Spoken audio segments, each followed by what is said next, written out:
Почитувани, со денешното доаѓање, ако и воопшто дојде, на министерот за земјоделие Љупчо Николовски, после многу обиди и повици за негово доаѓање, тој собра храброст да ги посети овоштарите во Ресен и Преспа. Денеска се организира и хуманитарна акција за собирање и донација на јаболка. Па затоа, покрај министерот Николовски, ја повикуваме и министерката Мила Царовска да дојде и собраните јаболка во хуманитарната акција да ги распореди по институции каде што има потреба. Затоа што истата таа министерка, кога јаболкопроизводителите ќе станат социјални случаи, ќе треба со некоја слична мерка да им помогне и на нив. Дел од собраните јаболка во хуманитарната акција може да ги испратиме во Австралија, па градоначалникот на општина Ресен да ги подели по нашите иселеници. Господинот Николовски денеска на најавената средба со земјоделците, без ниту еден писмен документ, ќе дава некои ветувања, иако знаеме дека е предизборен период и не може да врши исплата.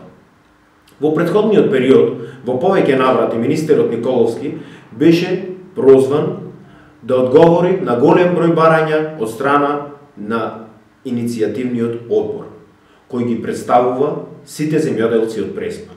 Но се уште се чека на неговиот одговор од однос на барањето. Господине министер, дали преспанските јаболкопроизводители се нешто поразлични од лозарите во Кавадаречко, па не можете да им помогнете, како што им помогнавте во случајот по Вардарија? Дали планирате да ги исплатите штетите за 2016-тата и дел од 2017-тата? Дали планирате да ги исплатите неисплатените субвенции и многу други барања и ветувања, како што се најавуваните пазари од кои што нема ни трага ни глас? А вашата колешка Ленче Николовска, како што претходно најавивме во еден од пресовите, никогаш повеќе не се ни појави во Ресен и Преспа. Засрамете се.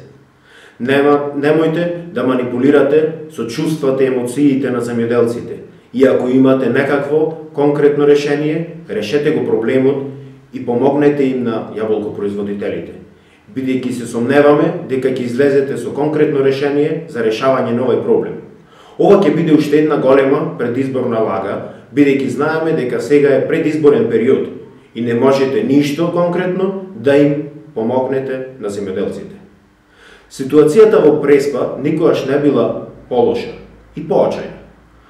Така, некои од министерствата, како што се Министерството за земјоделие, Министерството за здравство, Министерството за животна средина, труд и социјала и други, ќе треба исклучиво да се ангажираат во Преспа, бидејќи ни престои голема еколошка, социјална, економска катастрофа поради фактот што голем дел од јаболката нема да бидат продадени.